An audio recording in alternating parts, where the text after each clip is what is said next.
Hello everyone, welcome back to our channel. మనం ఈ వీడియోలో టాటా ఇన్స్టిట్యూట్ ఆఫ్ ఫండమెంటల్ రీసెర్చ్కి సంబంధించిన నోటిఫికేషన్ సంబంధించి మనము చూద్దాము. అలాగే దీంట్లో ఈ జాబ్ వచ్చేసి వర్క్ అసిస్టెంట్ అండి. వర్క్ అసిస్టెంట్కి సంబంధించిన క్వాలిఫికేషన్ ఏంటి, ప్రొసీజర్ ఎలా ఉంటుంది, తర్వాత ఎలా అప్లై చేయాలి, ఇంకా మనకి ఏమేమి అవసరం ఉంటుంది, ఇది ఎక్కడ లొకేషన్ ఎక్కడ ఉంటుంది, అన్ని వీడియోలో మనం క్లియర్ కట్ ఇన్ఫర్మేషన్ తీసుకుందాం. ముందుగా మన ఛానల్ ఎవరైతే చూస్తున్నట్టయితే వాళ్ళు కంపల్సరీ లైక్ చేయండి, అలాగే సబ్స్క్రైబ్ చేయండి.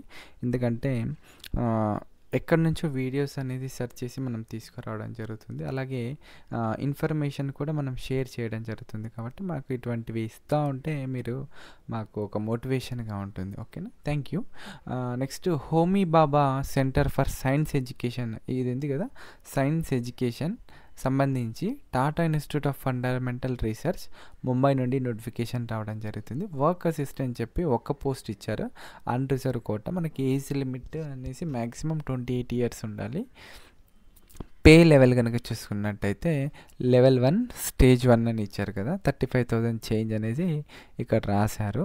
అలాగే దీనికి సంబంధించి క్వాలిఫికేషన్ ఏంటి అని మనం చూసుకున్నట్టయితే ఎస్ఎస్సి పాస్ అయి ఉండాలి. దాంతోపాటు ఈక్వివలెంట్గా ఎస్ఎస్సికి సంబంధించి ఏదైనా మనకు రెగ్యులర్గా సంబంధించి క్వాలిఫికేషన్ ఉంటే మనము ఎలిజిబుల్ అవ్వచ్చు. ఓకేనా, minimum 1 year experience attendant or peon అని అడిగారు. ఓకేనా, అటెండెంట్కి సంబంధించి లేదంటే పియోన్కి సంబంధించి మనకు 1 year ఆఫ్ ఎనీ ఇన్స్టిట్యూట్లో మనకి ఎక్స్పీరియన్స్ ఉన్న ఈ పోస్టులకు మనం కంపల్సరీ అప్లై చేయొచ్చు. ఓకే, మనకు మామూలుగా ఏమొచ్చిండాలి అంటే 10th చదివిన క్యాండిడేట్స్కి ఇవన్నీ యాజ్ యూజువల్గా వచ్చింటాయి. Read, write, understanding English language, అలాగే బేసిక్ నాలెడ్జ్ సంబంధించిన కంప్యూటరు, తర్వాత handling of large materials and packing సంబంధించి మనం జాబ్లోకి జాయిన్ అయిన తర్వాత ఎలా మన డ్యూటీస్ ఏ విధంగా ఉంటాయి అంటే కాలింగ్స్ అటెండెడ్, ఓకేనా, కీపింగ్ రికార్డ్స్, ఫిల్లింగ్ పేపర్స్, ఓకేనా, మన పియోన్ జాబ్స్ ఉంటాయి కదా, దానికి సంబంధించిన వర్క్ అంతా మనం చూసుకోవాల్సి ఉంటుంది. Okay, next how to apply అనేది మనం కంపల్సరీ ఆన్లైన్లోనే యాక్సెప్ట్ చేయాల్సి ఉంటుంది. ఆన్లైన్ సబ్మిషన్ వచ్చేసి ఈ వెబ్సైట్ అనేది నేను కింద డిస్క్రిప్షన్లో పిన్ చేయడం జరుగుతుంది. కంపల్సరీ అయితే ఇంట్రెస్టెడ్ క్యాండిడేట్స్ కంపల్సరీ అప్లై చేయండి. ఓకే, టాటా ఇన్స్టిట్యూట్ అనేది ఒక మంచి ప్రీమియర్ సంబంధించిన ఇన్స్టిట్యూట్, అలాగే గవర్నమెంట్ రికగ్నేషన్ కలిగిన ఇన్స్టిట్యూట్ కాబట్టి ఎవరు ఇటువంటి ఛాన్స్ మిస్ అవ్వద్దు. వన్స్ మనకి ఇటువంటి క్వాలిఫికేషన్ ఉండి తర్వాత వేరే దానికి మూవ్ అవుదాం అనుకున్నా కూడా ఇది ఒక మంచి ఆపర్చునిటీ. ఓకే, సెలక్షన్ ప్రాసెస్ అనేది written test and skill test ద్వారా ఉంటుందని చెప్తున్నారు.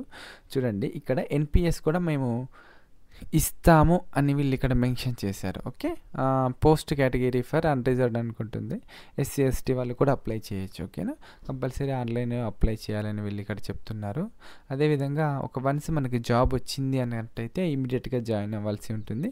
మీకు ఏమైనా క్వైరీ ఉంటే ఇక్కడ మీరు ఉంది కదా, recruitment@hbcsc.tifr.rs మీరు మెయిల్ చేయండి. ఓకేనా, ఆన్లైన్ అప్లికేషన్స్ కానీ ఆఫ్లైన్ అప్లికేషన్స్ కానీ మన సబ్మిషన్ ఎలా చేయాలి అంటే 11th లోపు మనం చేయాల్సి ఉంటుంది. ఓకే, మనం 11th లోపల మన అప్లికేషన్ ఆన్లైన్ అప్లికేషన్స్ కంపల్సరీ ఆ ప్రాసెస్కి ఫిల్ చేయాల్సి ఉంటుంది.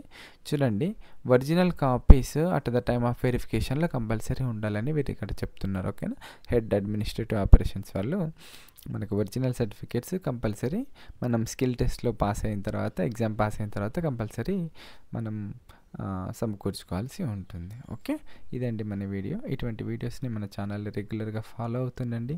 Do follow for more videos. Thank you.